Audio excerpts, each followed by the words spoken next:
Hi guys, so today we're having a look at a nail product which is a little bit different for me. This is from the brand My Mood. I picked it up in Boots a while ago, just kind of never got around to using it. I also didn't expect to have much to say about it, so it wasn't planned to be a video. This is their So Rawr Leopard Nail Topper. So as you can see, it's meant to give you a leopard effect. It's got little black sequiny cut out type bits to make leopard print on your nails. So it's £5, which I would say is kind of at the affordable range. You can definitely get cheaper nail polishes than that, but the expensive range extends way further than that. So I'll put this in the affordable category.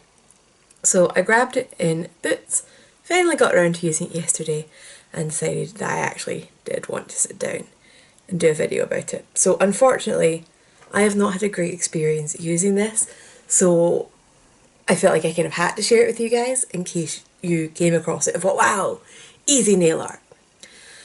So first things first, I think the leopard print bits are too big.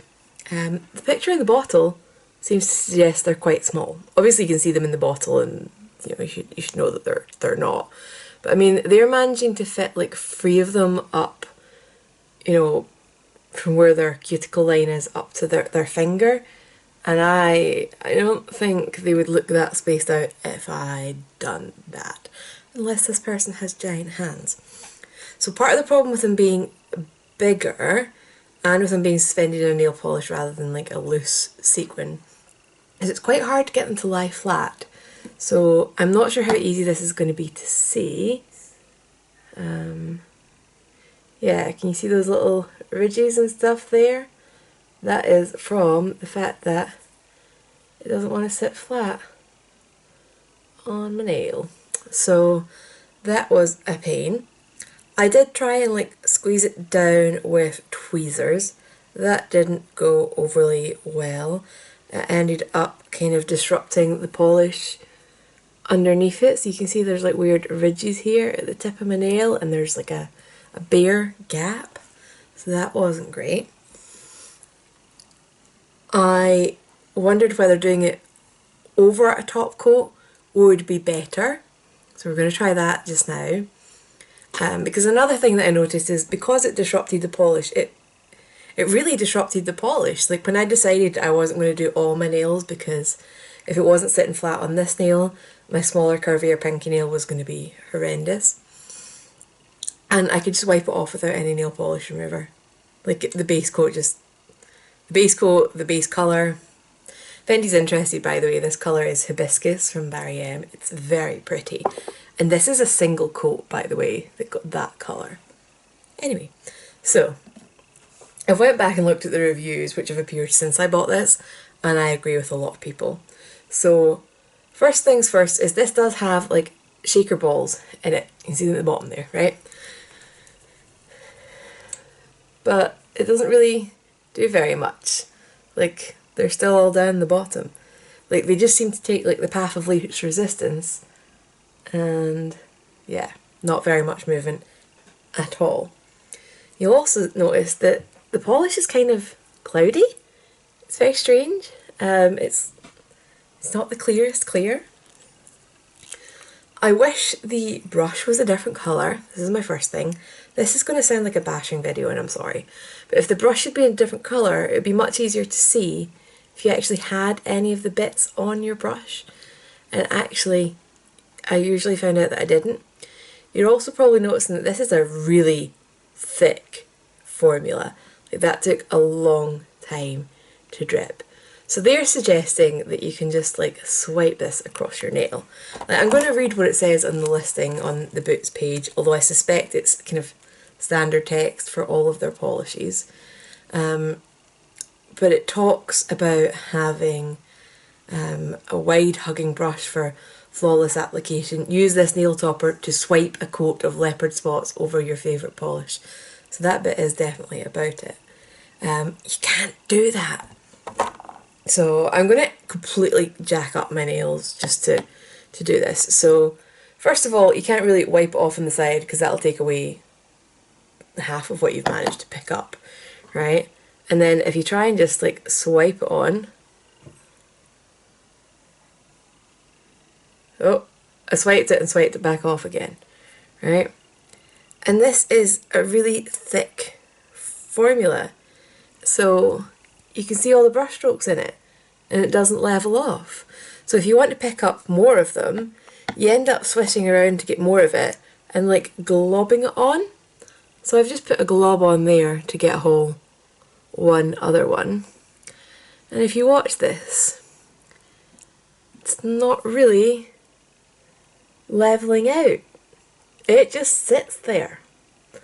So there's not really a great way to apply this. I think there's way more clear than there needed to be mixed in with these little guys.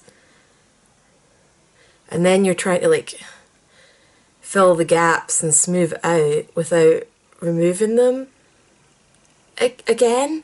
So like, you know, it's just quite awkward to work with. And then obviously you would need to put a top coat on top of this because it's not smooth. So this is me obviously putting it on top of a nail that already had top coat on it, just a random one for, you know, an example, but you can see how thick that's starting to get. And yeah, I would definitely want to do a top coat on top of it because it's not even, it's not levelling out. So that to me is really, really odd. I think it needed to be a thinner formula and way less of it.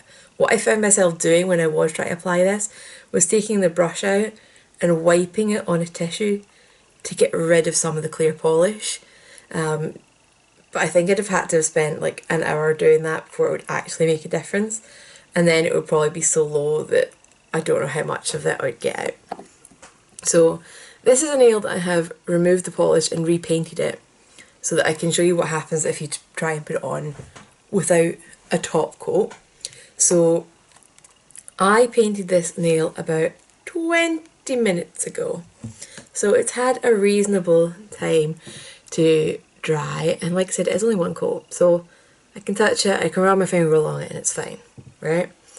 So if I start trying to put these guys on, in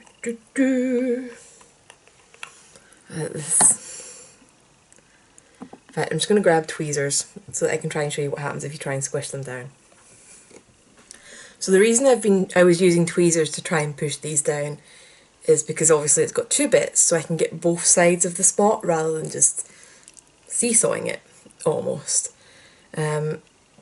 Oh man, I'm just looking at how lumpy and bumpy that thumbnail is, and it's painful to look at. Right, so let's try this pinky nail. And I do have a tissue. I'm going to blob off some of the clear. Try and get this going. Yeah, like I said, it's very, very hard to tell if there's anything on the brush until it's coming off the brush. So if you kept just painting your nails with it, you could end up with like so many layers before you would get, you know, a spot, never mind a couple of spots. So I genuinely found that I was globbing on a lot of this guy. So that's me thinned out the other thing I did find myself doing was like wiping off on the inside until I saw that it had caught something, and then try to like grab it off the side of the bottle, which again, hassle. So I've got one. Let's try and capture another one. It's the only type of hunting I'm ever going to do in relation to leopards. Now the worst bit for me is that I've got a nail stamping plate that does leopard spots, but I very rarely want to bother doing nail stamping, and I thought this was going to be my easy alternative. Right, okay. I finished glob 2 on.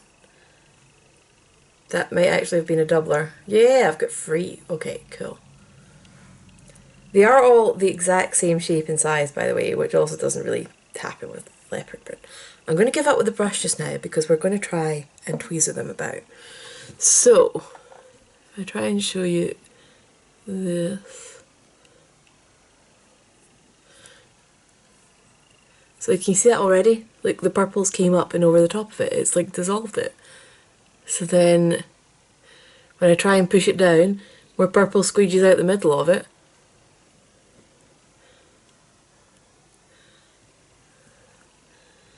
Like, it's just strange. And then, absolutely dry cotton pad, right?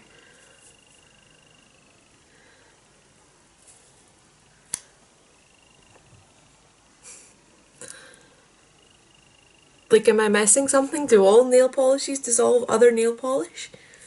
Was this a trick that I just didn't know in life? I think that thumbnail will be dry enough now to put an actual top coat on again to see how thick it's going to look by the time we get it actually feeling smooth.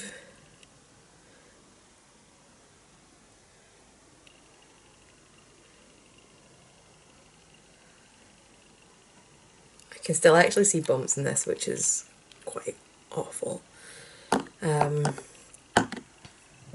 So yeah, so it's smoother than it was, but also look how thick. Look how thick that is. Can you imagine doing all your nails that thick?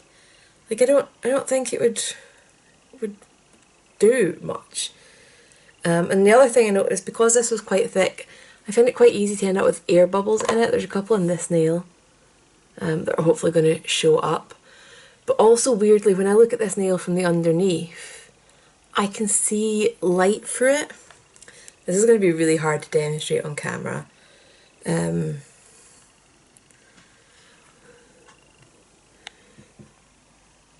Like, yeah, it's going to be really hard to tell. But you can see bits where the light's just passing completely through without there being any colour in. So again, you can see how badly it's disrupted it. It's like a bubble pattern on my nail of bits with no polish. So, yeah.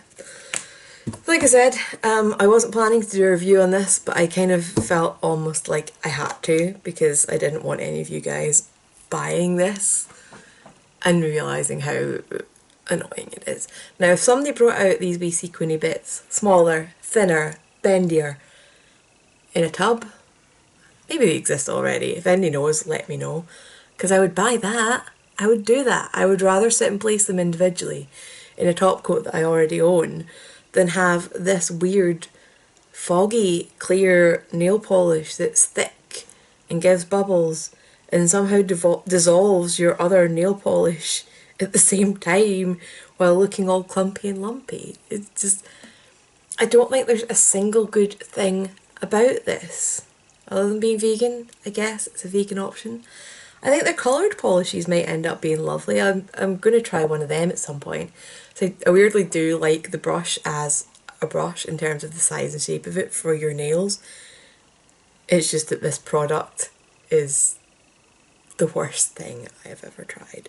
So if anybody needs it stated, this is in the you'd buy category. Extra annoyed because I also bought one that they had with little lightning bolts in it. So I've got two of these, so I've spent £10 on this utter rubbish. So, gutted. If you've got any questions, leave them down below and I'll get back to you.